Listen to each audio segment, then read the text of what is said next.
We're talking NASCAR on Proline TV. And that's right, it's Tuesday. So we're able to get a jump start after the bye week, the Easter bye week, especially because it's Talladega week. So as CJ explained to me off the air a couple of days ago, we could have handicapped this race 8 months ago. So CJ, I think you're right. Anyway, we hope that we'll be able to get to you on Tuesdays. But don't forget, we always have Wednesdays as the backup option. So we'll be flipping back and forth Tuesdays and Wednesdays. The scheduling has opened up a little bit here on the channel. So Tuesdays are now an option. So look out for that. Make sure to subscribe to the channel. And don't forget to click that notification bell, because that will give you an indication on any of the changes that we make, especially if we do a show on a Tuesday versus a Wednesday. And if we do a live show, which again is possible this Sunday. We said it in our F1 show last week, whether you were with us or not. I know a lot of NASCAR fans who are not into F1 probably missed that. So talked about the possibility of at least me being able to be live. So it's possible that that is what's going to take place on Sunday. A lot will depend on whether or not there's, I don't know what the schedule is, if we checked it yet regarding weather, because I have a hard out at about, say, 6:30 Eastern time, which usually the race should be over by then. So as long as there's no crazy late end to the race, I might be able to do that. So again, a great reason, if any, or as better as any, to subscribe to the channel and help to support the channel, which we truly appreciate, especially from our longtime viewers. All right, so CJ, last week there was no NASCAR in the Cup Series. There was some activity elsewhere. Did you watch it? Was there anything to share with our audience today? Anything noteworthy?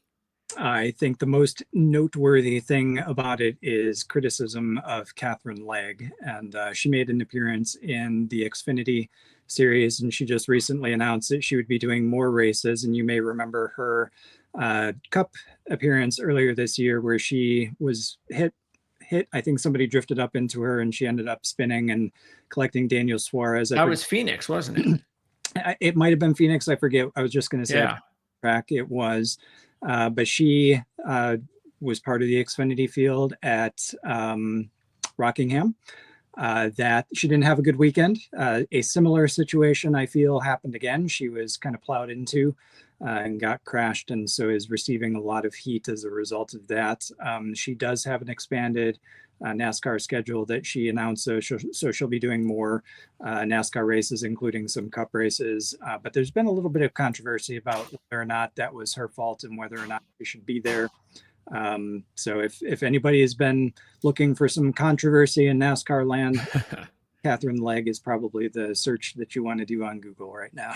Okay. So more talk, I guess, about what, genderism, and is that really what it's about? She's getting a lot of flack, both from the fact that NASCAR doesn't know her. She's been very active and quite successful in sports cars. She's won several races in IMSA. She's done IndyCar for several years. She came up through the European ladder. She's more than capable, but she's not done a lot of NASCAR. So she's, getting a taste of NASCAR. And unfortunately, the incident on Saturday at Rockingham collected the favorite, Kasey Kahne, who came back. Kasey Kahne. Yeah, who came back. So everybody obviously was a Kasey Kahne fan, looking for him to have success. Got caught up with a Katherine Legge crash. Nice. So I think that contributed a lot to the troubles that alluding to. I can imagine. Okay. Yeah. There was also some really big news that we have been preaching for. Many fans have been feeling the same. And that is, especially after watching the last couple of playoff races at Homestead, that is where they should return with this next gen car for the championship race. And the soonest they could do it was in 2026. And that is exactly what they are going to do. Very excited for that. Yeah, the only thing that was disappointing about that rumor coming out was that it said it would likely only be for 1 year before moving to another track. Yeah. That is disappointing. Typical However, NASCAR. You finally say something nice to us, and then you just give us 2 seconds to enjoy it. But to have Phoenix not be the venue, I'd almost take any other track than Phoenix at this point. I'm done with it. I can't wait for it to be somewhere else. I'm going to love next year it being at Homestead, if in fact that is true. We'll see. The pressure's on to choose an equally good track for the years after them. Las Vegas. Las Vegas would be a great one. Kansas might be a good one. So come on, there are a couple of really good tracks that they have with this car that it seems to work really well at. So they've got, probably how many tracks do they have? 18 or so. So they've got a 3 out of 18 chance of getting it right. If it's not going to be Homestead, if Homestead were in the mix, it would be 4 out of 18. All right. So anyway, let's give us at least till next year, when the year starts, that we'll have one good year. Well, probably, I don't know when we're going to find out about 2027, but it'd be nice if they can give us like a couple of years by just saying, well, we're going to Las Vegas in 2027, and that'll give us 2 years of feeling pretty good about the championship for the Cup Series. All right.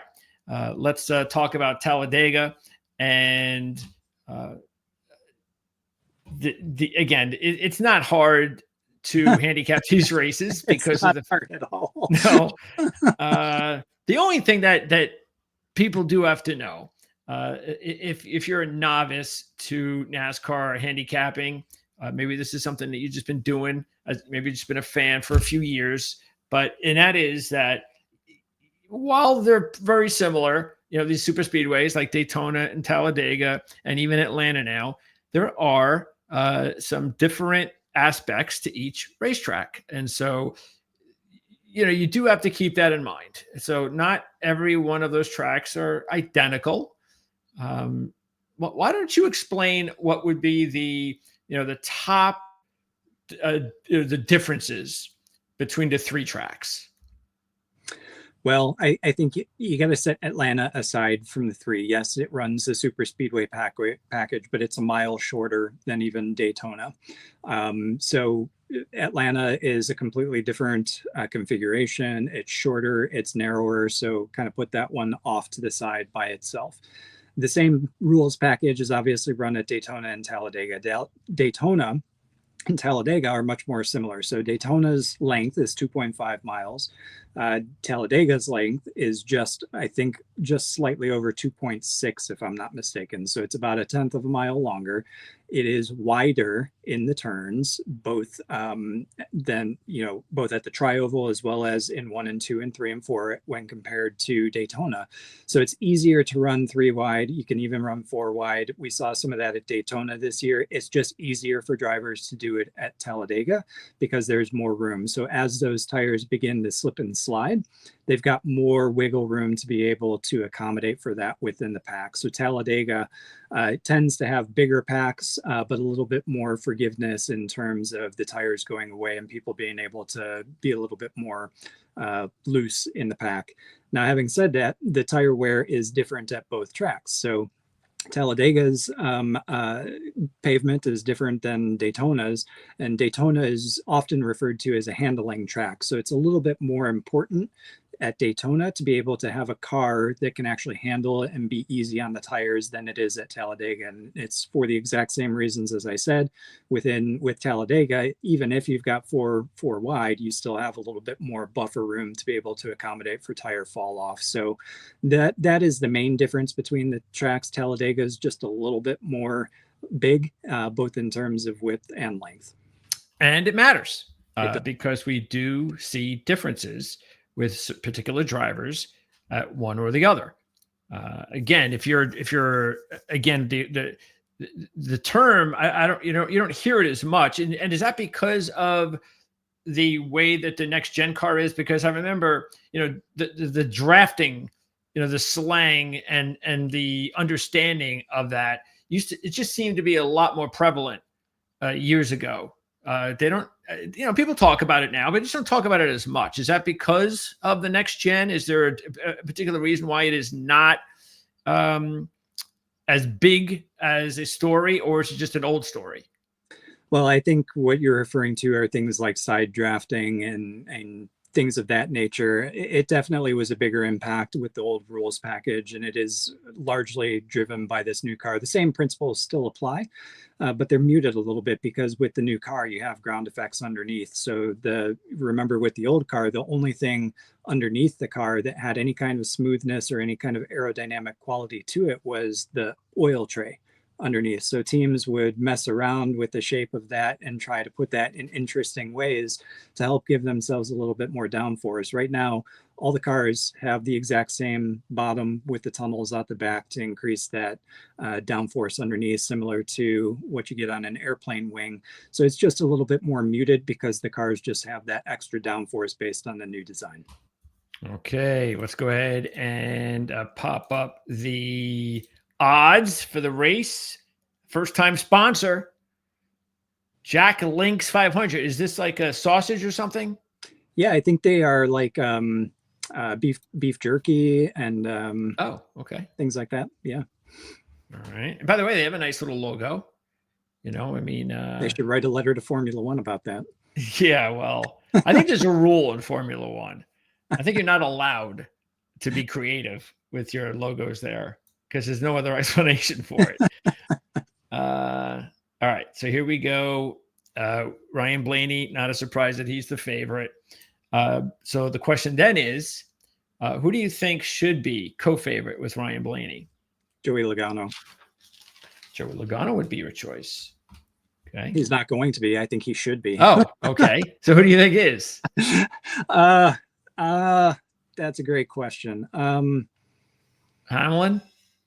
Yeah, Hamlin. I would. It's either Hamlin or Byron. I'm going to lean toward Hamlin. Kyle Busch. There's a surprise. That is a surprise. It's got to be because he's in an RCR car. Well, yeah, I don't understand that one. Hey. I know. Well, tied for a second. Okay, I wasn't too far. There's Byron. There's Byron and, Keselowski. He's been living on this for a while now. Keselowski would have been on my list, except for the fact that he's just had a horrible time. So maybe this is the track that he gets rid of his bad luck. Kyle Larson. We actually saw the name Kyle Larson before Denny Hamlin. That's bad. At least Kyle Larson's not in the top 3 here. Yeah, at least. Okay. So before we get all into it, the Cup Series has been racing at Talladega now. This would be the 112th race. And you're not going to have any manufacturer trends because each manufacturer has won the last 3. So one each. Don't forget, regarding these types of trends, which there aren't many, and I understand that qualifying is just not a big deal, but we are going to have a qualifying report on Saturday, as we always do, our starting lineup show. So hopefully you'll join us then on Saturday. But that's just the deal. It just does not really matter where you qualify. Matter of fact, this is one of those weeks that you just prefer that a driver you like not even get into the final round. Just no top 10, stay out of it. Chances are your odds are not going to drop, but you don't really want them to improve any. Like if you want Ryan Blaney, you don't want to see him go down to 8-1. Like why? Now, look, I would much rather just right now, if you've got the funds, you just wager today. There's just no reason to wait until qualifying, especially because that I think is the only thing that could happen if you're talking about your top drivers. Now, if you're talking about other drivers, that may be a little bit different. But the top drivers, if you really like Blaney, Logano, Byron, just take them now. You're not going to get any better. You're just not. The only thing that can happen is you could lose your some of these points here. So the last 8 winners all started 10th or outside the top 10. Okay. That includes the starting positions of 16th, 17th, 18th, 19th, and 32nd. And we've only had 1 winner in the last 12 that started inside the top 10. And that was pole sitter Denny Hamlin in 2020. So are you surprised that it's that much of a big deal that speed just doesn't, for whatever reason, qualifying speed just does not happen to matter at all here? Not surprising at all because it's a drafting track, so you could be 1 to 2 miles an hour slower by yourself. But if your car is able to work well in the draft and you're either a good pusher or good at getting pushed, and you have a nice stable car and all that buffeting air, you're going to be going the exact same speed as the other 30 some people that are around you. So really what matters at these tracks, specifically Talladega and Daytona, is the ability to have a good car that works well in the draft where you can make passes. You have to have help to make passes. You can't do them by yourself, so you're always going to have a partner. But that's what everybody's going to be aiming for. And quite honestly, if you can do that, it doesn't matter if you start 40th. And this is why this is one of those weeks where if you really like a driver, one of these top drivers, well, keep an eye on one of their teammates that have pretty decent longer shot odds, because we've seen a lot of times where those longer shot drivers, they're hooked up because they're hooked up to the really good super speedway drivers. And then somehow they find themselves ahead. And then that really good driver will push that long shot driver to victory. So keep an eye on that. And we'll definitely, of course, let you know as they stick out here with some of those options. But you got Blaney, who should be the favorite, as he is by a little bit. Every sportsbook is going to be different. All right. So as far as just these four, look, William Byron, back-to-back 500 champ. We know that. So he has that going for him. But keep in mind, he's never won at Talladega. But he's been 7th or better in 6 of his last 9. That's good. But he has only led 15 laps in his last 5.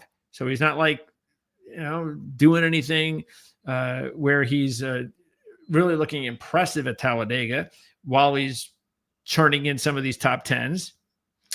But in his last 4 finishes have been 3rd, 7th, 2nd, and 7th. So that's good. I just think that the chances of, even though we've seen these trends screw us several times already this season, trends are breaking, that having a win of Daytona and then Talladega in the same year and back to back, so to speak, is just extremely difficult because of all the chance that's involved on a super speedway.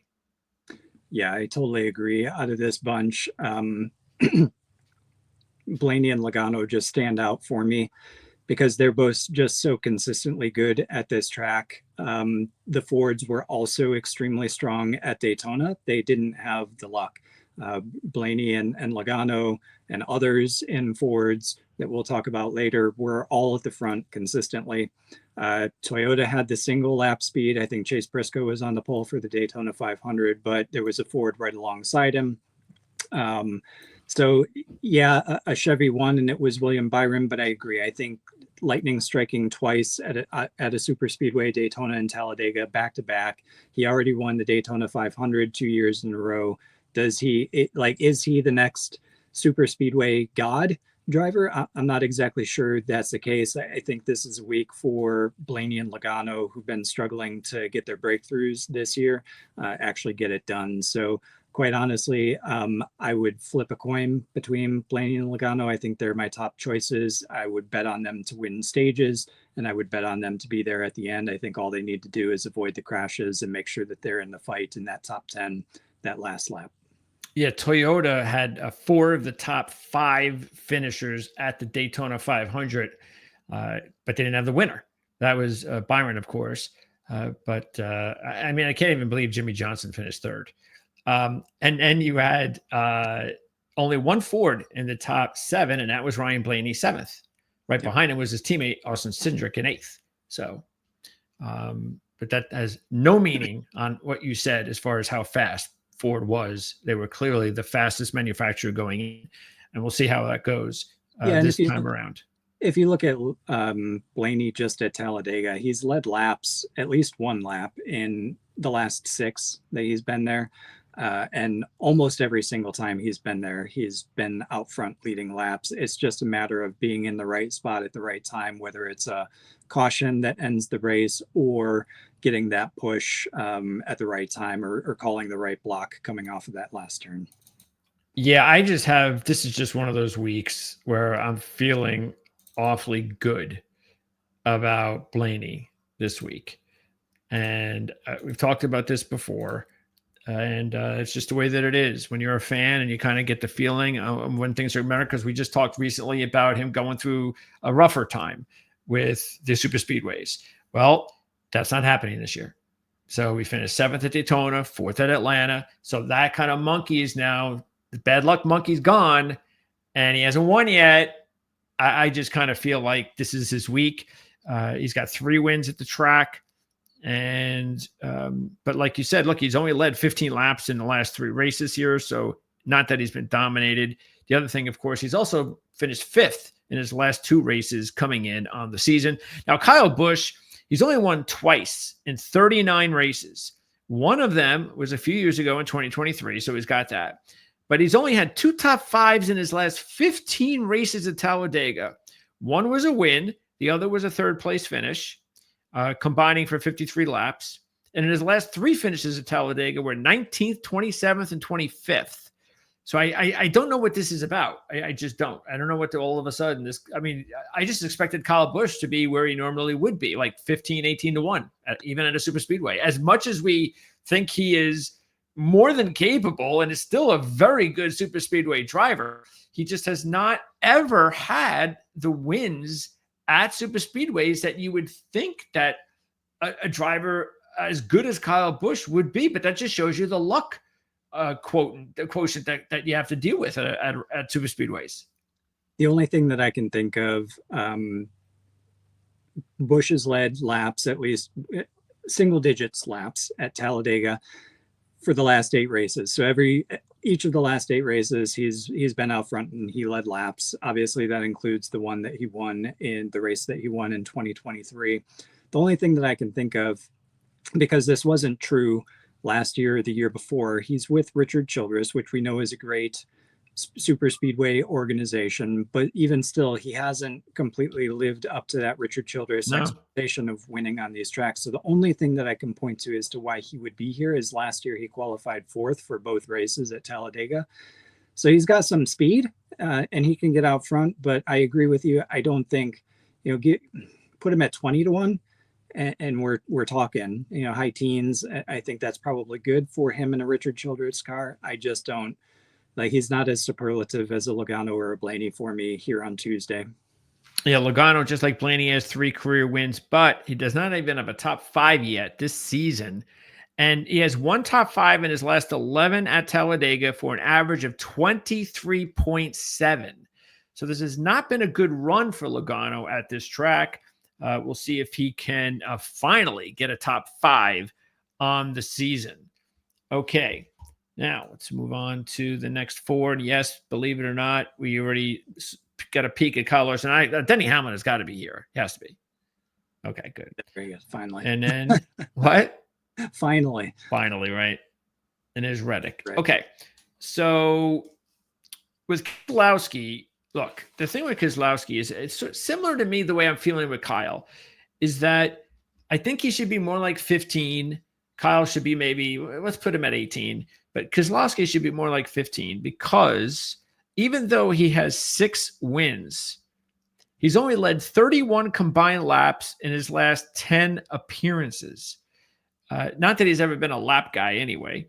I guess what they're looking at is like what you said about Kyle last year, because Kyle, like you said, started 4th. Well, Keselowski finished 2nd in both races last year. So that's what they're probably looking at. But 26th at Daytona, 39th at Atlanta. He's had a terrible year, and he's 12 to 1. I mean, he's basically like a favorite, like a co-favorite. And I just can't see him there. Why it would make sense for me to go with Keselowski, just like it didn't make sense for me to go with Kyle. I would probably go with Keselowski over Kyle, to tell you the truth. But I probably wouldn't bother with either one of them.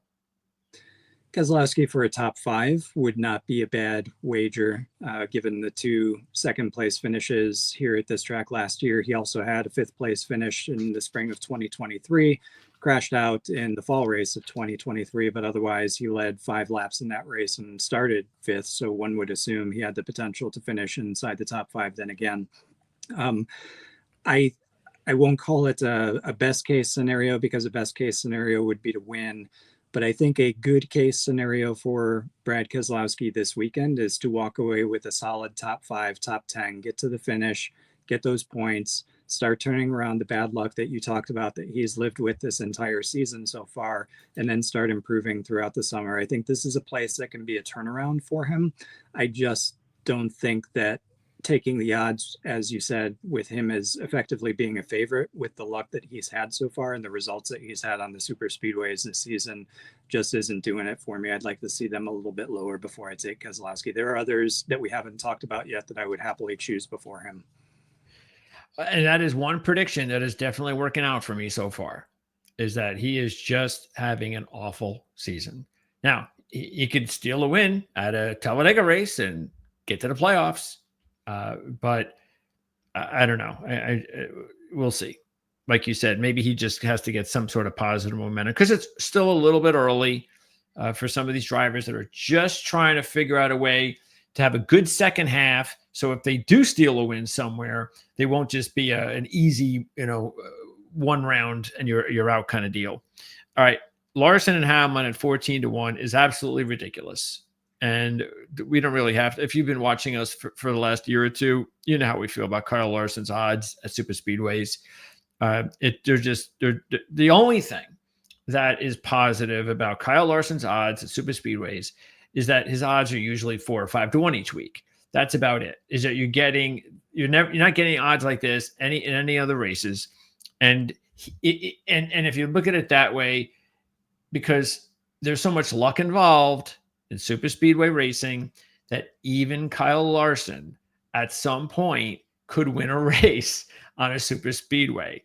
That's it. That unless he all of a sudden in 3 years from now, we take a look back and we go, hey, look at Kyle Larson the last 3 years. He's got 4 top 10s, couple top 5s. Hey, things have changed for Kyle Larson on super speedways, but he's not there yet. Not even close to being there yet just because he was third at Atlanta. That's not going to do it.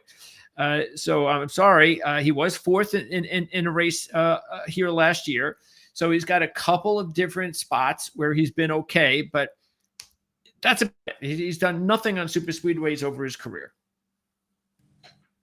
I don't disagree with you one bit. Yeah, the 4th place at Talladega last fall is pretty much all you got to go on, along with Atlanta. There was something that I saw after Atlanta. It wasn't this week. It was a couple of weeks ago, talking about Kyle Larson and how he's struggled on super speedways, but now he's with that Atlanta finish that now he's really showing that he's getting it. I need more time. Yeah. Do it for the rest of this season. If you walk away from at the end of this season and you've got consistent top 5s, top 10s at Daytona, Atlanta, and Daytona throughout all 6 of those races, then maybe next year we can start talking about him where the odds are right now. But by then, they're going to be at the 5-1 that we typically see him at every other week. And this is good for us. I mean, we're just bringing out the ridiculousness of it, but hey, trust me, I love it because that means everyone else's odds just are a little bit better because of it. And one of them is Hamlin, who should not be anywhere near Kyle Larson's odds. Denny Hamlin is right up there with Ryan Blaney, Joey Logano as one of the best super speedway drivers we have. Yes, he's only had 2 wins in his career here, but he has 11 top 5s. He's led over 400 laps, which compared to, it might be, I think, the most laps of any of these drivers, including Keselowski with his 6 wins. And then you have, 2 top 5s in this last 8 since his win in 2020, the one we told you from the poll. So that's nothing great to write home about. And he's only led 14 laps in his last 4 races. But he's red hot coming in. Second, first, and fifth. His results this year, not all that great at Daytona, 6th at Atlanta. So nothing. Look, we told you what Hamlin was in the same boat as Blaney recently, where he's having a lot of bad luck on the super speedways, getting into trouble, bad results. Blaney's gotten himself out of it so far. Hamlin has one get out of with Atlanta. But to me, that's enough because he's 14-1. If he was 11-1, 10-1 with Blaney, I might be a little bit more hesitant And maybe I'd even want to see a little bit more of maybe another race, because that might be, too low of a number for me. But at 14-1, I mean, I got to pounce all over it. Yeah, that's a good number for Denny Hamlin at a place where he's got 2 wins, 11 top 5s, 17 top 10s. I'm trying to find his pole, the number of poles. He's got poles, yeah. 1, 2, 3, 4 pole positions since 2020 at Talladega. So he generally qualifies very well. We saw Chase Briscoe get the pole at Daytona earlier this year, teammate. Denny Hamlin is on a high right now, probably driving as good as he will all season. And this is a track that he has success at and he can be good at. So no reason not to take the 40% premium that you'd be getting over somebody like a Blaney with a Hamlin here at 14-1. And he's in second place right now, just behind William Byron. And we know how good JGR has been this year. All right. Reddick is also here at 16-1. Let me make sure we don't have anybody else at 16. We might. Yep. Christopher Bell, Elliott, and Briscoe. So we have 4 at 16-1. So Cindric should have been there by now. Let me see. Where is he? He is there. Okay. Whew. So there you go. So you got the 5 here at 16-1. Really nervous. Yeah. All right. So we got 5 of them at 16-1. And starting with Reddick, he's the defending champ. Okay. But he doesn't really have a whole lot else other than winning last year. He was second at the 500 this year. So that's excellent. He is just okay. He's an okay, not bad, nothing great, which is why you're getting 16-1. But to me, same thing, kind of like we said with Byron, to expect somebody to win back-to-back races, it's very hard. Byron did it, but it's very hard. So, there are other options here to take at 16-1 than to try to go down that road. And in my mind, you got Bell. Again, things are going really well there. He's got a bunch of wins already this year. He's got 3 top 5s. This is just to show you his super speedway career. He's got 3 top 5s in 11 Daytona races. He did crash this year, though. He won Atlanta this year. We know that, so that's good. But now he's going to have to win back-to-back super speedway races. Not easy to do. He only has 1 top 5 here in his career and only led 27 laps in 10 races. Elliott, meanwhile, has 2 wins out of 18. Just 1 top 5 in his last 8. That was a win, though, leading 10 laps in 2022. But he's only led 45 laps combined in his last 8 races at Talladega. And this year, 15th and 20th, Daytona, Atlanta. Never won at Daytona, believe it or not. 15th this year. And Briscoe is the one that's interesting to me, and Cindric. Briscoe, even though he doesn't have a great resume, 1 top 5 out of 8, only led 5 laps, but if you look at it, he was 4th from the pole at Daytona earlier this year. And in his last 4 year, he's got 3 top 10s and 2 top 5s. So he's starting to come on, feeling a little bit more comfortable with his new team and new car and all that kind of stuff. And then Cindric is the other one at 16-1. That looks pretty good because he's going to be able to hook up with Logano and Blaney, and you're getting better odds. And he's got a 2022 Daytona 500 win. He was 8th this year in the 500. And he's got a 2021 Daytona Xfinity win, as well as 3 top 5s out of 6 Xfinity results at Talladega. So, tell you the truth, I actually, based on these other drivers and considering where Cindric still is as a Cup driver, I would have preferred like 18-1 with some of these drivers at 16. He should be better than Larson, that's for sure. But I'll take it.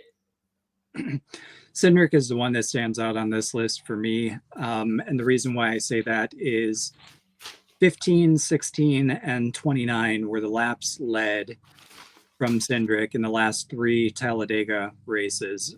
Only one of those ended up in a finish worth talking about. That was his 5th place in the fall of 2023.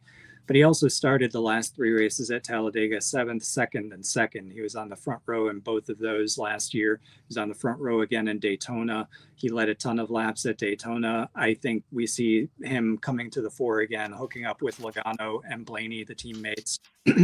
He's just got to avoid the crashes. If he cannot crash, I think he's going to be in contention for the win. So Cindric is my choice out of this bunch. However, what I think I see with Bell and Briscoe and even Reddick, to be honest with you, all 3 of those guys. So Reddick won Talladega Spring last year. Bell finished 6th at Talladega in the fall of last year. And then Briscoe 12th and 30th, but he led 3 laps in the spring race at Talladega last year. Those were times when Toyotas did not push well.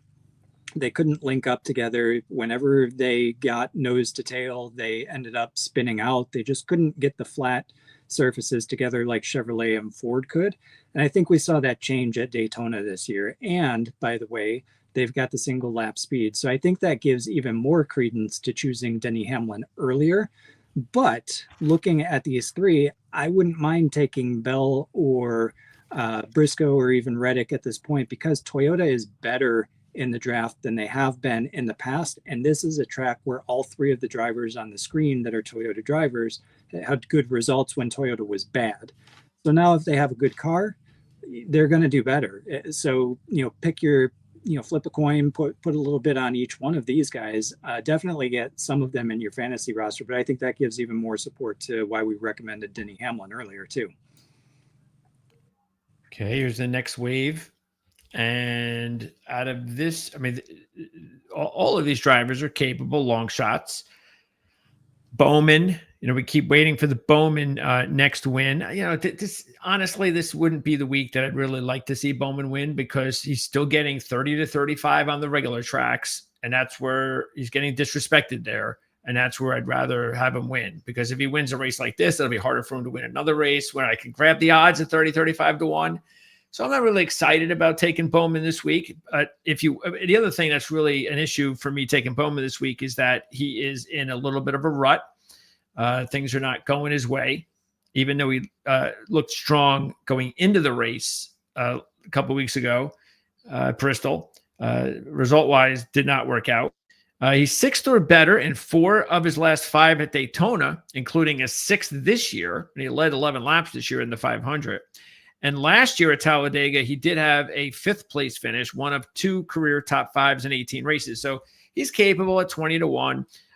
Wallace, he's got the 2021 win here. His average finish in 14 races is only 20.4, 1 top 10 in his last 6. That was a 9th in October. He crashed the last 2 spring races at Talladega. McDowell and Gilliland, this combo here that we talked about last year, and they never did win. But McDowell and Gilliland are both interesting long shots, because if you look at McDowell, even though in his last 4 races, which were all 21st or worse, he had a crash twice last year from the pole while he led 78 laps combined. So he looked really good on Saturday, started off really good on Sunday, and then the bad luck came around.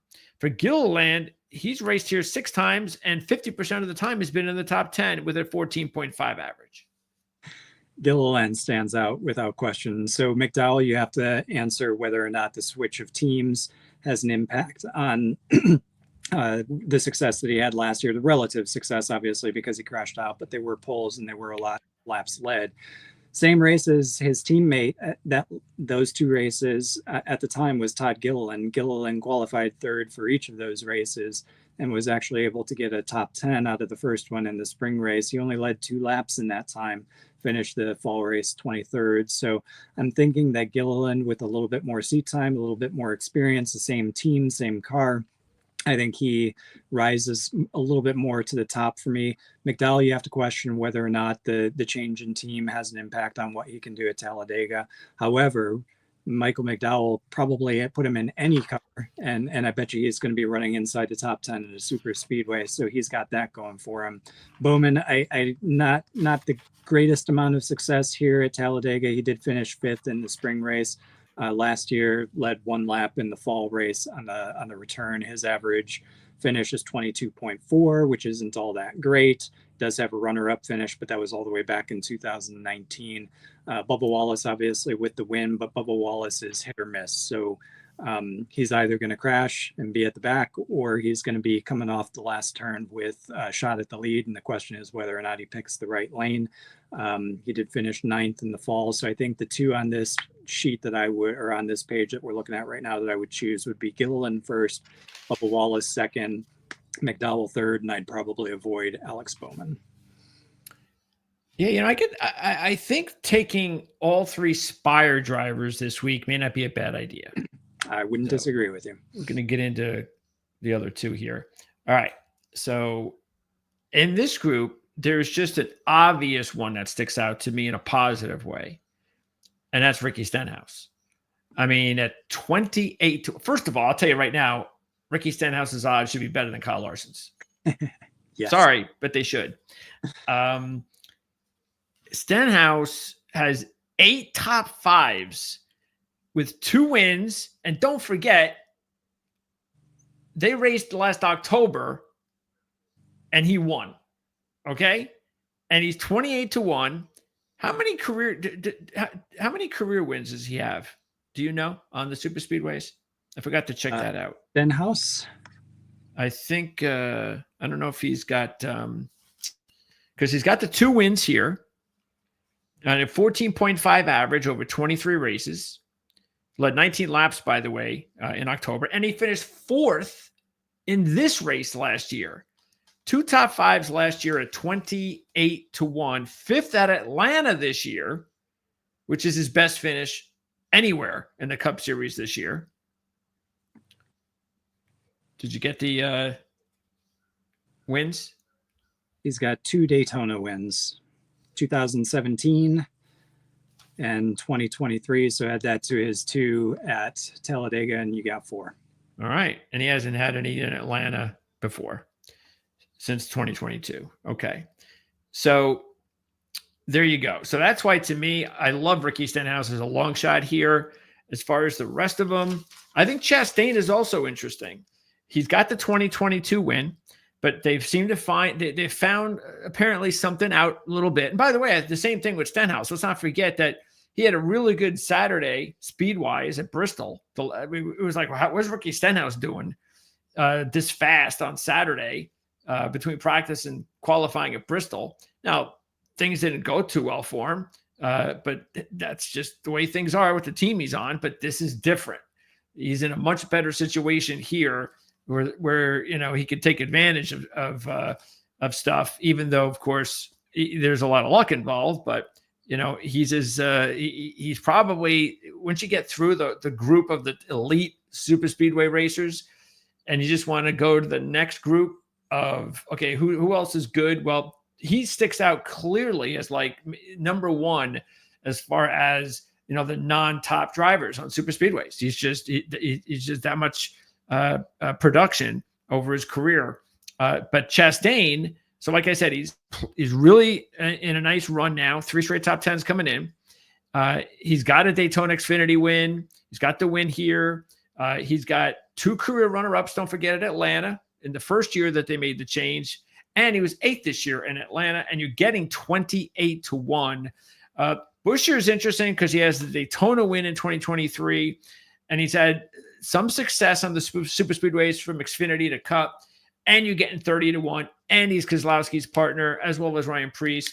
Ty Dillon, I have no idea what he's doing here at 35-1, except for the fact that out of 12 races at Talladega, his career average is 16.1. But the problem is that it's sort of like Keselowski in a way. None of this has come lately. His average is 24.2 in his last 4. So it's not the same Ty Dillon that we saw initially on the super speedways, and he had, that we would point out him and his brother, Xfinity Series, Cup Series, nice long shots to look at in the super speedways. I just don't see that at this point with Ty Dillon. But anyway, I think all four of these, I think these three, Buescher, Stenhouse, and Chastain, are all interesting. Yeah, and Stenhouse clearly should jump to the top of everyone's list. He's one of the best super speedway racers in the series and has been for several years. He's very aggressive. That's the only reason I think that he doesn't have more wins, to be quite honest with you. He is not afraid to push people out of his way, whether it's in the corner, in the tri-oval, in the straight, it doesn't matter. Ricky Stenhouse is going to try to make something happen. Sometimes that pays off, sometimes it doesn't. So that's the only thing you've got to be worried about with Ricky Stenhouse, is if he gets himself into trouble. Ross Chastain, I don't know. We talk about Chastain being good at tracks if he is good at them and consistently good at them. He was good at Talladega for one season, and that was 2022, and that was a pretty good season, if I recall, for him. He had those two runner-ups in Atlanta that year. There you go. But then at Talladega, 2 crashes out of the last 3. Yeah, he got out front and led 23 laps in these races last year. 23rd, 37th, 13th, so it's top 15, and then 40th. So Talladega for Ross Chastain, I'd just like to see a little bit more consistency. I don't know why Ty Dillon is on the list either, other than he's a good super speedway racer, but he's not Ricky Stenhouse. So I don't know, put the odds that close to them. And then the one that I want to be better is Chris Buescher, because I think now with RFK Racing, with Brad Keselowski as his teammate, I'd like would like to think as well that Chris Buescher can do a lot better on the super speedways than he's been able to. 25th and 17th last year, 19th in the fall race of 23. He did qualify 10th and finish 3rd in the spring race of 23.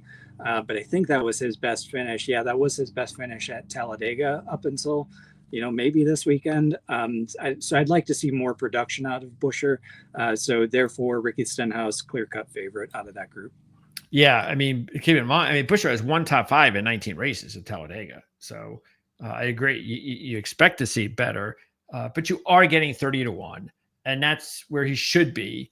Ty Dillon should be 60-1. And maybe he'll be 60-1 by Sunday, because nobody's going to bet him at 35-1. You got many other options than Ty Dillon, because Ty Dillon on a normal week is like 150 to 250-1. So even though he's 60-1, that's good for him. 35-1 is ridiculous. Okay.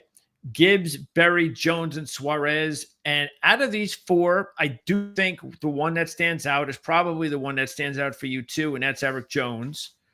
If you look at Eric Jones, he has 8 career top 10s out of 16. Okay. 3 top 5s. So 50%, not bad. He's led 80 laps. That's pretty good.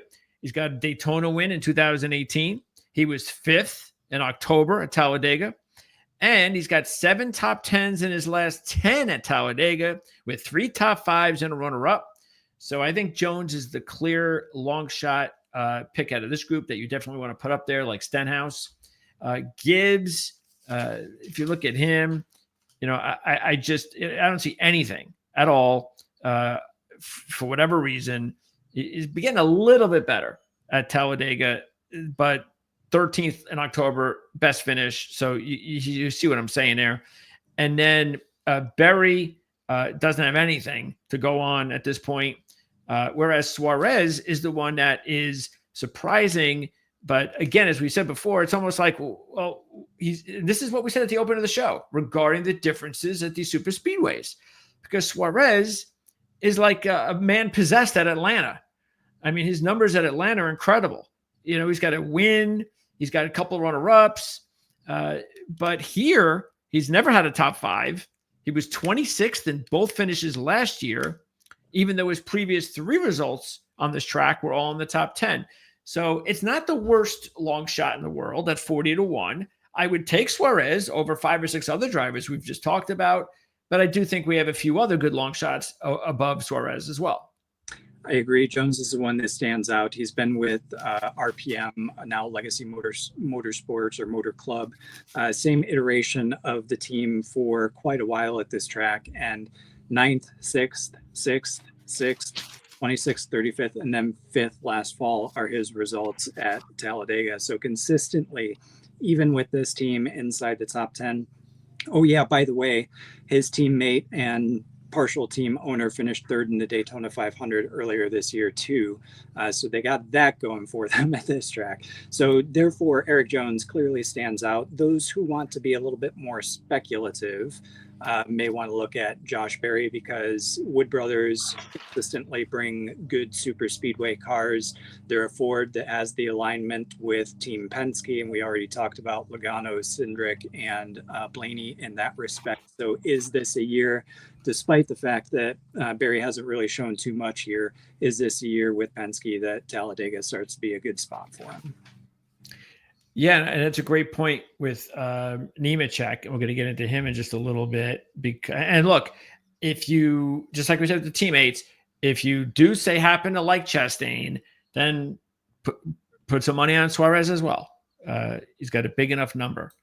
Okay, now we net this next group, and Hocevar is interesting because we talked about the Spire drivers. So he's one of them. And the thing is he's never had a top 10 at Daytona or Talladega, but he's coming off a second at Atlanta. Okay. Now that could be one of these things. By the end of the year, it'll be, well, Carson, just like Suarez. Well, Carson Hocevar likes to drive at Atlanta, but not Talladega or Daytona. Or the second at Atlanta is maybe a start for him to do well. And he does have McDowell as well as Haley, which we're going to get into in a little bit. So he could be interesting. Ryan Preece, we kind of think that he's going to get a win this year the way he's going, but he never really had a great history here. We're going to be with Keselowski and Buescher, so that's not bad. And he's 45-1. Dillon has got the 2 Daytona wins. He's got an Xfinity Daytona win. He's got 3 top 10s and 4 Talladega Xfinity races.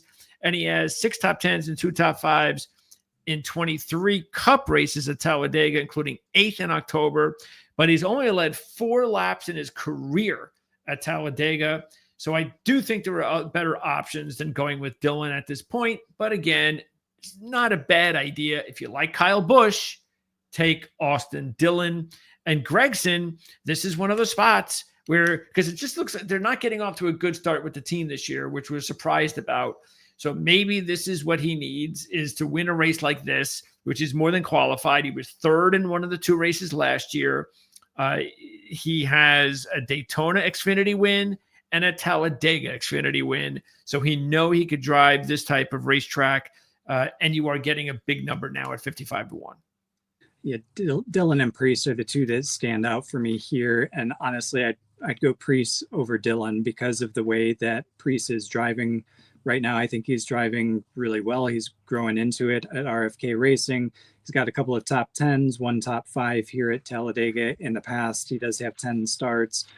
So Preece would get the nod for me here. Austin Dillon is just interesting. He's got top 10s and he's got some, top 10s sprinkled around here, a couple of top 5s at Talladega. But like you said, he's never really been out front, but he's been uber successful at Daytona. You would expect him to have the knack here as well, but he just never has. And by the way, I think he's got more crashes at Talladega than he might have at Daytona as well. So Dillon, I think I agree with you. There are better options. Noah Gragson for sure, though, I think is one that you got to look at, even if it's from a fantasy perspective, because he's going to be at a discount. And to come from 36th position last spring to finish 3rd with 5 laps led, that just goes to show what we were talking about at the beginning, that all that matters is being able to have a car that can work in traffic and make passes. Noah Gragson, again, with a Ford powering him, I think that's a good option for folks. And if you're going to take Gilliland, go ahead and definitely take Gregson. All right. Now in this group, the top 2, I think, are the ones to keep an eye on, especially Haley. Haley is a definite play at 55-1. He might be my favorite long shot of them all. He only has 2 top 10s and 10 finishes at Talladega. So it's not like he's got some sort of great record here, but he's got the Daytona win in 2019. He's got 2 Daytona Xfinity wins. He's got 2 Xfinity Talladega wins. He was 4th in 2023 in a race at Atlanta, and he led 80 laps in that race. And in his last 3 races, 7th, 34th, and 6th. So I think this would be a good time to jump on Haley at a big number like this at 55. He's also looked a little bit better in the Cup Series as a whole over the last few races, just here and there. You notice him a little bit more than we've noticed him earlier. AJ is also interesting because he's had a lot of success in the Xfinity Series at super speedways. He's good at Atlanta. He's got a Talladega win, and he has a couple of runner-ups at Daytona. And you're getting a big number at 55. So yeah, out of these 4, definitely Haley on top. Completely agree. Cole Custer might be interesting. He does have a top 10 here back in 2021. AJ Allmendinger does have the history, like you said, more in the Xfinity Series. I think he'll be competitive, but can he get it all the way to the finish? Zane Smith is somebody that I would probably expect more. He's only got 3 Cup Series starts, but all of them he started 30th or worse, and all of them he finished outside of the top 20. So he's just not had the ability to move forward within the pack in a Cup race here. So with Justin Haley having a 6th and a 7th place in 2 of the last 3 Talladega starts for him in the Cup Series, also leading 9 laps across the last 3, I think Haley stands out for sure. And as far as the rest of the long shots here, the one that sticks out is obviously John Hunter. He's a Erik Jones teammate. So that's a nice, if you want to take them both, you'd be doing a really smart thing. John Hunter has an Xfinity win at Atlanta in 2023. He was runner-up in the Xfinity Daytona race also in 2023. He was, as CJ mentioned, 5th in the Daytona 500 this year. He was also 10th in Atlanta this year. His only 2 top 10s in the Cup Series this year have been on the 2 super speedways. And you can also get 10-1 on John Hunter. What is that? Top 5? Top 5. So that's not even once you start going back here, you start getting a little bit better numbers for stuff like that. But anyway, that's the way I would go. I don't really consider anyone else. I mean, LaJoy, we know he's had some opportunities in the past, but I don't know. What do you think? No, John Hunter Nemechek is probably as deep as I would go. I think, again, Jimmy Johnson in the Daytona 500 driving that Chevrolet shows that these smaller teams with the Chevrolet, that type of alliance, I think that's all good news for people like John Hunter Nemechek. So I would stick with Hunter. I probably wouldn't go with anybody like Herbst. Herbst was the other one that was on my mind. But again, I think he needs to show some more experience in this series versus what he was able to do in Xfinity. And once he starts showing that, maybe he'll be a little bit more attractive in terms of a pick. But John Hunter Nemechek, I think, is the clear favorite down here. Yeah, I forgot that LaJoy is not even here. So yeah, he's moving to commentary. Yeah. So and that's pretty unusual that happened to him during the season. Yeah. Yeah, we talked a lot about it. And then the changes leading up to this year. It's surprising that, he just never really got the shake. I think that he probably could have made the most out of. There's some drivers that have luck on their side. It's like he's one that just didn't. But whenever it came to a super speedway, it does feel odd not to be talking about Corey LaJoy. Well, hey, let's hope he's a better commentator than he was a driver. Results-wise, we do need good commentators. So I hope that is true. Yes. Okay, so it's time to go over our picks, and let's start with who goes first. I forgot. Are we at that stage where we forgot already? I do not remember this Well, week. who started first? The off week threw me. Oh, you started first, the Daytona 500. Okay, then. All right, so that means what? That's 1, 2, 3, 4. I go first. Okay, if I just do it that way, that's fine. All right, you can go now. So you are taking Blaney. All right, thank you. Yes. I thought it was unsaid, but when I opened my mouth and said Logano, I didn't want you to say, "Oh, I chose Hamlin." So now there you go. Right? Oh, let's trick you. Yeah, just go ahead. Logano. Okay. Well, there you go. It worked out for me. So I'll take. Let me see if he's in there. Yeah, I mean it's Talladega, so things are a little bit different. So I'll take Hamlin. You could still take Cindric, Briscoe. Yeah, I'll take Cindric. All right, and then the long shot. Let's see. To me, it's either Stenhouse or Haley. So I'll take Stenhouse.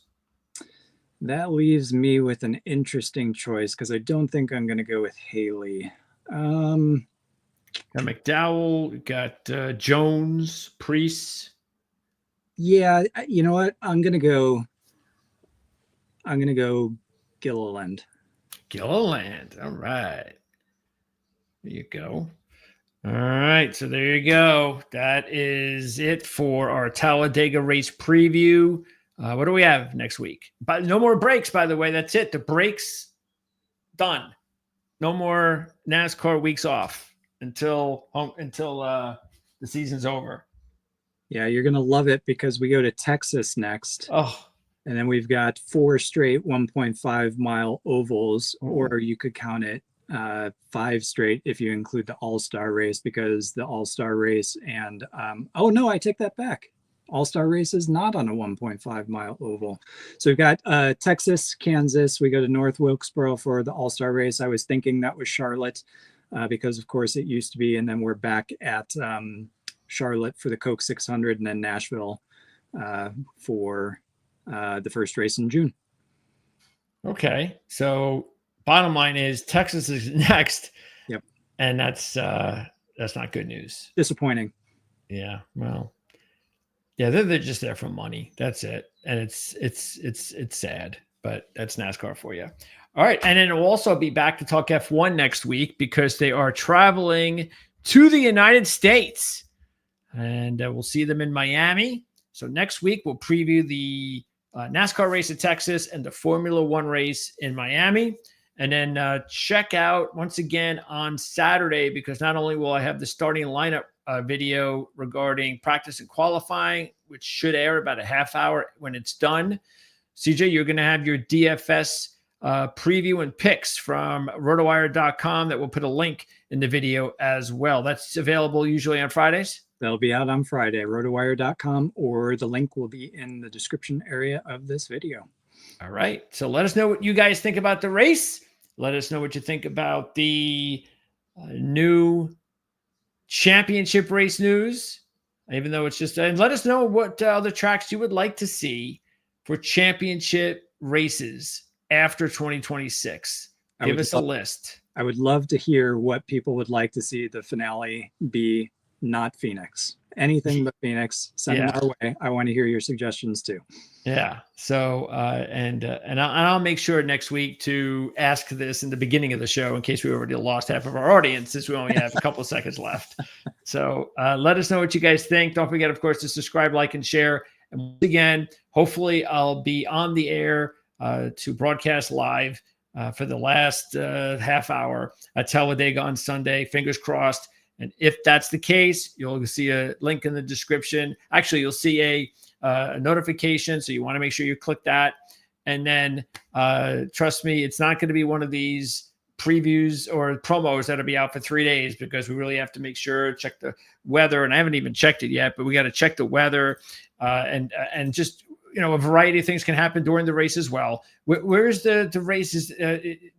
What's the city that Talladega is in? Talladega. Oh, it's a city. Okay. Yeah. That's nice.